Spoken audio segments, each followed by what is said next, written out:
The Right Honourable Malcolm Turnbull, MP, Prime Minister of Australia, Prime Minister Narendra Modi ji, Ministers, distinguished guests, ladies and gentlemen. I welcome you to today's ceremony where 6 documents will be exchanged and a joint science project will be inaugurated. I will now announce the MOUs. The first MOU is on cooperation in combating international terrorism and transnational organized crime. This will be exchanged on the Australian side by Her Excellency Ms. Harinder Sidhu, High Commissioner of Australia to India, and on the Indian side by Shri Rajiv Maharishi, Home Secretary.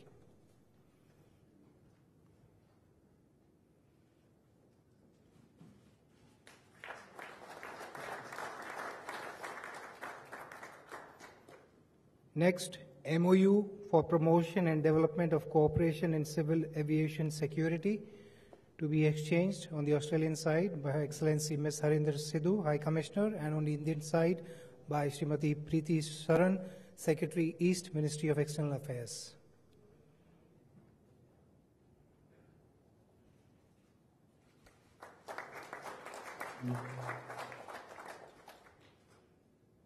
The third MOU is on cooperation in the field of environment, climate and wildlife to be exchanged by the Australian High Commissioner and Secretary East Preeti Saran from the Ministry of External Affairs.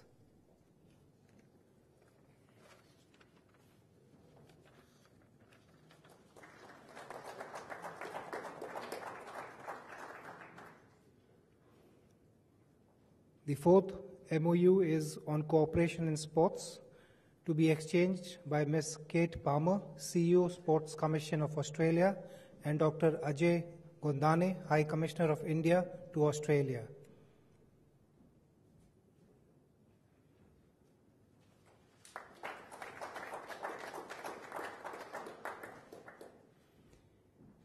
The fifth MOU is on cooperation in the field of health and medicine to be exchanged by the High Commissioner of Australia to India, Excellency Ms. Harinder Sidhu, and on the Indian side by Dr. Ajay Gondane, High Commissioner of India to Australia.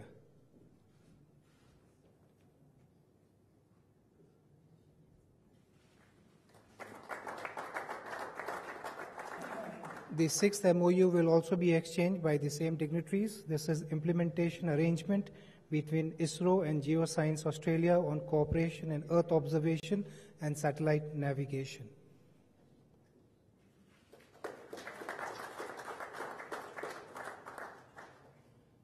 May I now invite both the Prime Ministers to step forward to jointly inaugurate the Terry Deccan Nano Biotechnology Center in Gurugram by pressing the start button.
I will now request my colleague, Shri Santosh Jha, the acting spokesperson of the Ministry of External Affairs, to continue the proceedings.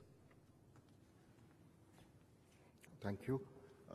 May I first request Prime Minister of India to make his statement. His Excellency, Prime Minister Malcolm Turnbull, members of the media, Excellency, I am delighted to welcome you on your first ever visit to India. Just last month, we witnessed a thrilling conclusion to the Border Gavaskar Trophy. In my speech at the Australian Parliament in 2014, I had spoken of legendary Bradman and Tendulkar. Today, Virat Kohli in India and Stephen Smith in Australia are shaping the young brigade of cricket. I hope your visit to India is as productive as it has been for Stephen Smith batting the other Australian captain. Excellency, I vividly recall our meetings on the sidelines of G20. They have always reflected a strong sense of convergence and purpose.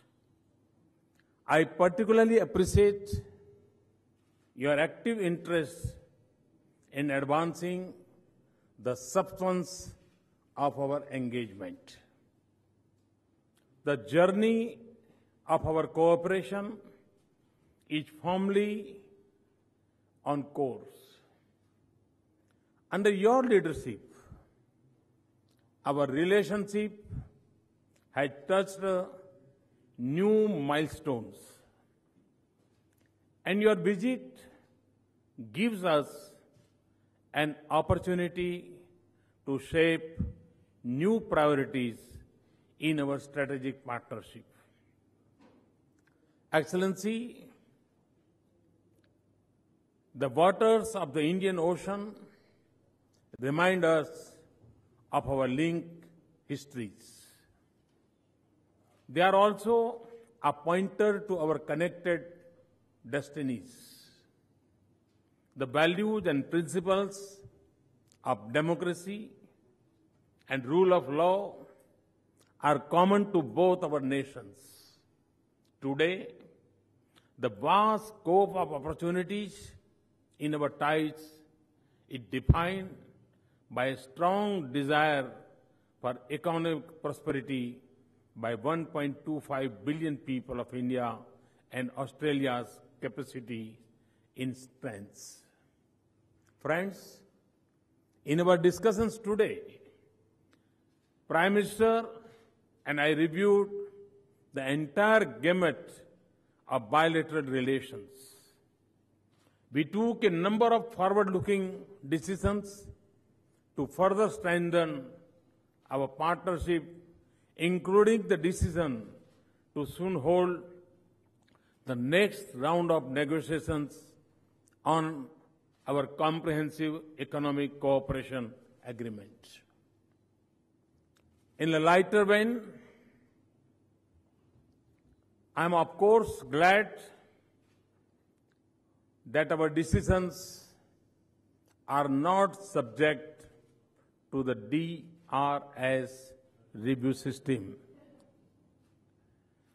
Friends, both India and Australia recognize the central value of education and innovation in the prosperity of our societies.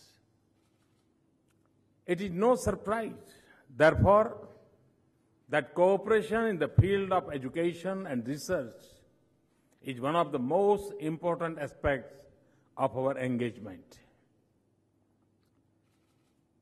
Prime Minister and I have just inaugurated the Terry Deakin Research Center on Nano and Biotechnology, which is a classic example of the kind of cutting-edge science and technology cooperation that is happening between our two countries.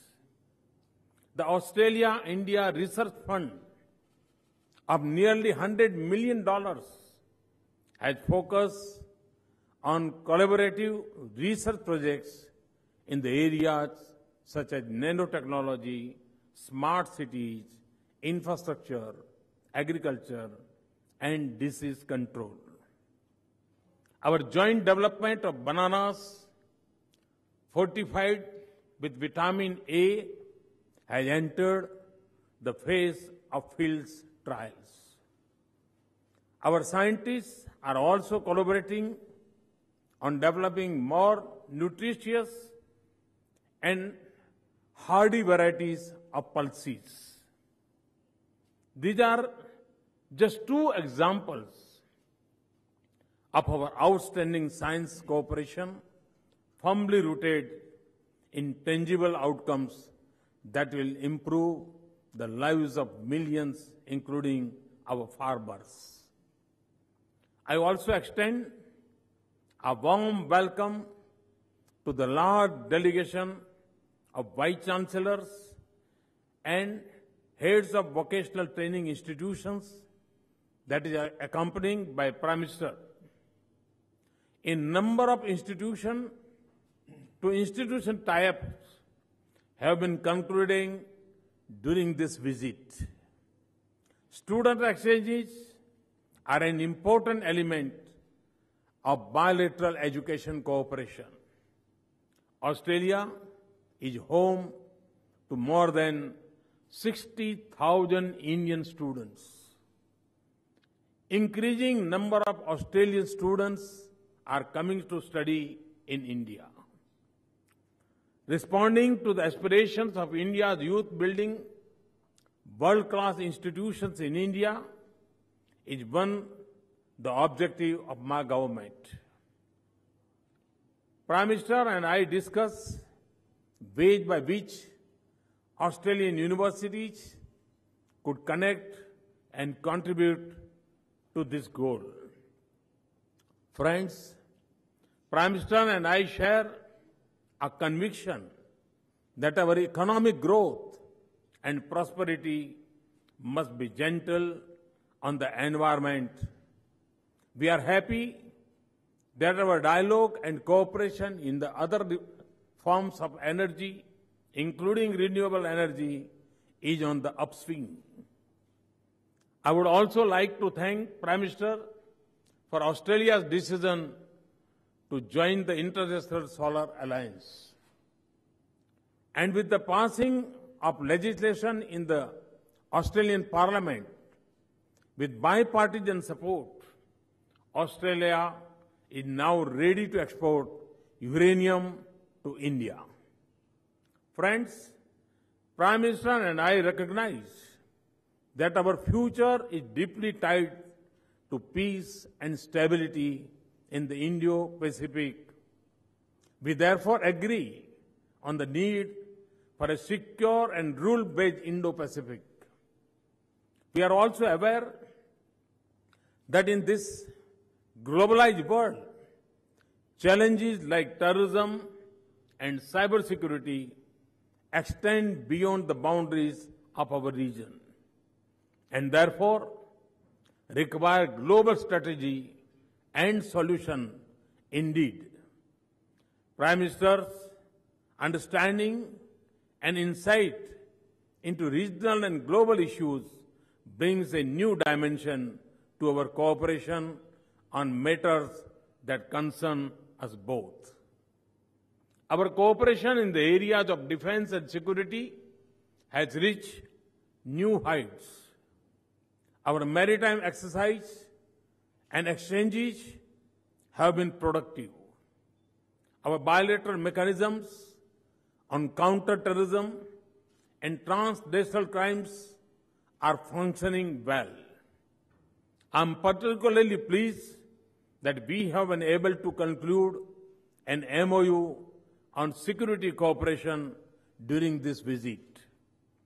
We also agree that strong regional institutions are necessary for peace, prosperity, and sense of balance in our region. We would therefore actively work to cooperate more closely with members of the East Asia Summit and the Indian Ocean Rim countries to pursue our common interests. Friends, A major pillar of strength in our partnership is the connect between our societies. Australia is also home to nearly 500,000 people of Indian origin. Their prosperity and vibrant culture enrich our partnership. A very successful festival of India called Confluence was held in many cities of Australia last year. I thank Prime Minister for all the help and support accorded to the festival by the Australian government. Excellency, India and Australia have made major strides in our bilateral relations in recent years. In months and years ahead, we only see promises and opportunities for our two nations. Our strong and vibrant strategic partnership is, of course, important for the security and well-being of our societies. But it is also a major factor for peace, stability, and security in our region. With these words, Excellency, let me welcome you once again to India and wish you a fruitful and productive stay. Thank you. Thank you very much.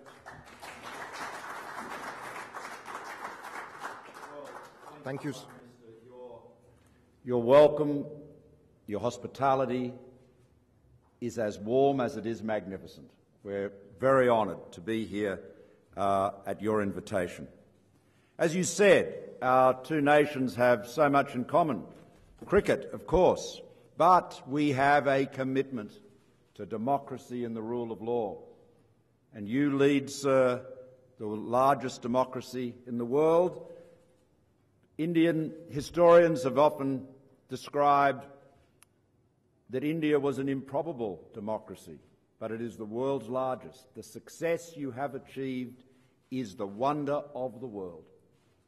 The largest democracy in the world, shortly to be the largest nation in the world, built out of so much diversity, and you've achieved this remarkable unity of purpose.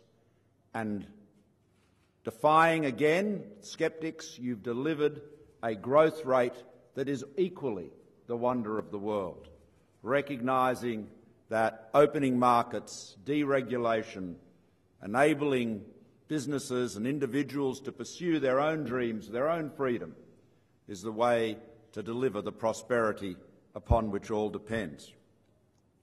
Now, Australia has, Prime Minister, the resources and the expertise, as we've just seen, to make a very substantial contribution to India's growth and development. Spanning education, training, science and innovation, our dynamic and growing knowledge partnership can be truly transformative. We're already working together to harness the creativity and the drive of our best and brightest minds. Our flagship joint research fund, the Australia-India Strategic Research Fund, is Australia's largest with any country, and it's helped our universities, research institutions and companies to solve the practical challenges in critical areas to both countries, including health, food security and energy, as you've noted.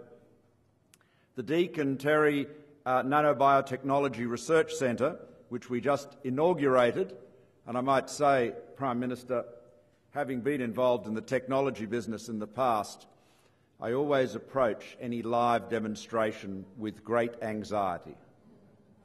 There is often in the technology business they talk about the demo god, which is a malevolent deity which generally makes sure that live online demonstrations don't quite work. But that was brilliant, and I want to say thank you to the Chancellor and Vice-Chancellor of Deakin University for allaying my concerns. So well done. But this research centre will bring up to 100 researchers together to solve some of the world's biggest problems, from developing biofuels to early detection of crop diseases to improve productivity. And these are practical solutions with commercial prospects for both of our countries.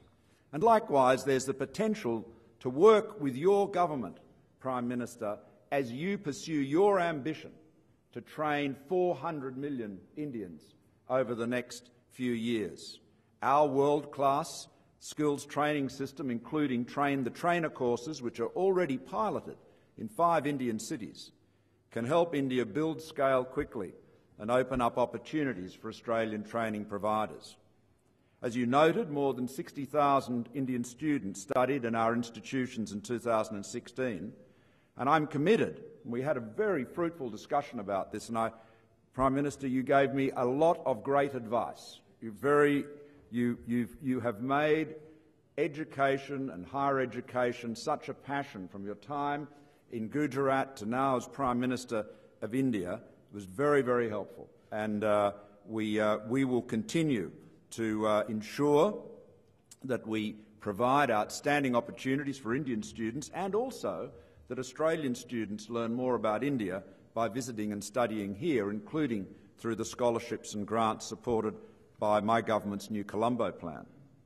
Our deepening collaboration on water management is supporting your national water policy by improving river basin planning and management, hydrological modelling and sustainable water use. And I might say the management of water resources in India has been a passion of several Prime Ministers of Australia, including one of our earliest, Alfred Deakin, who made a study of the irrigation system in India, a particular focus of his, as he took learnings from that and set up the irrigation models for Australia.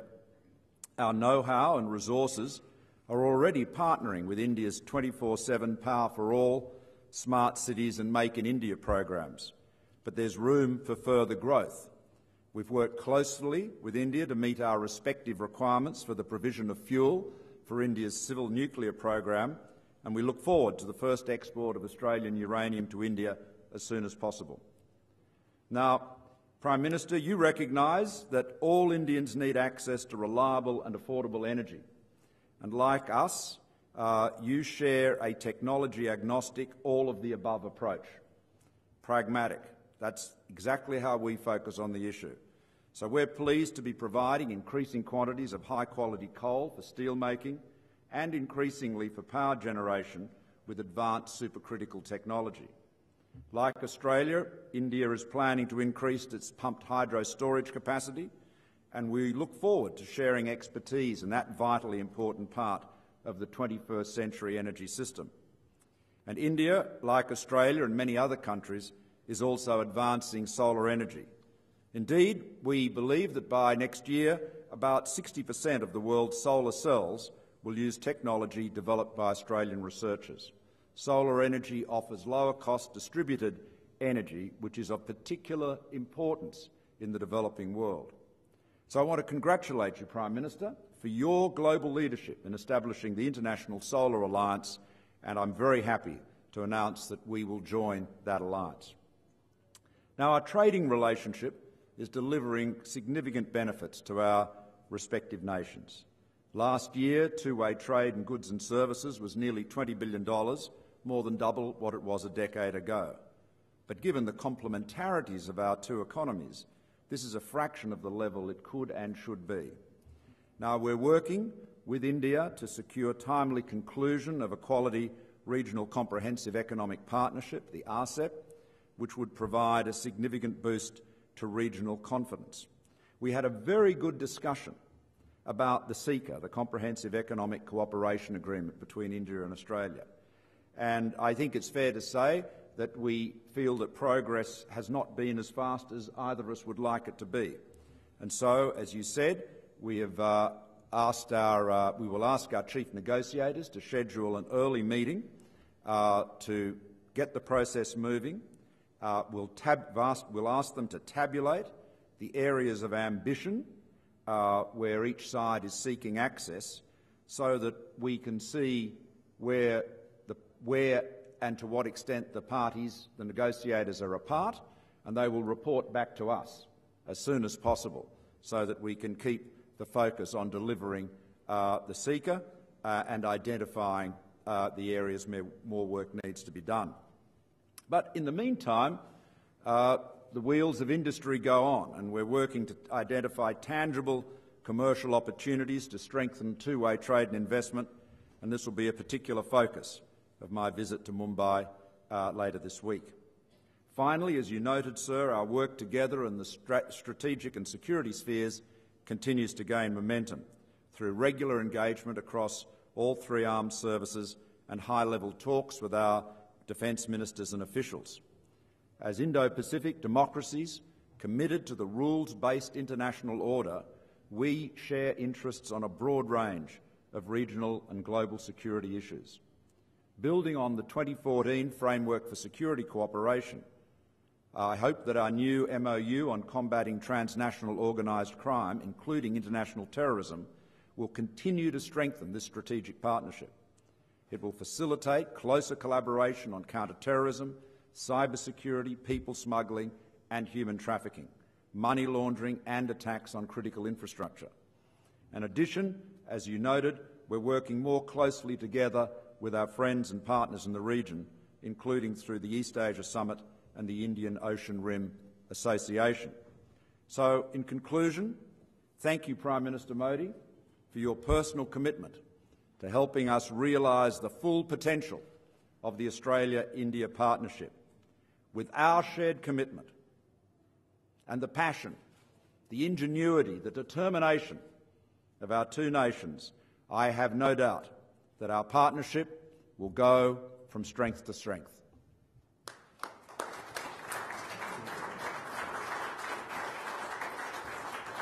Thank you. Thank you to both Prime Ministers. We now come to the end of the proceedings here. Thank you, everybody.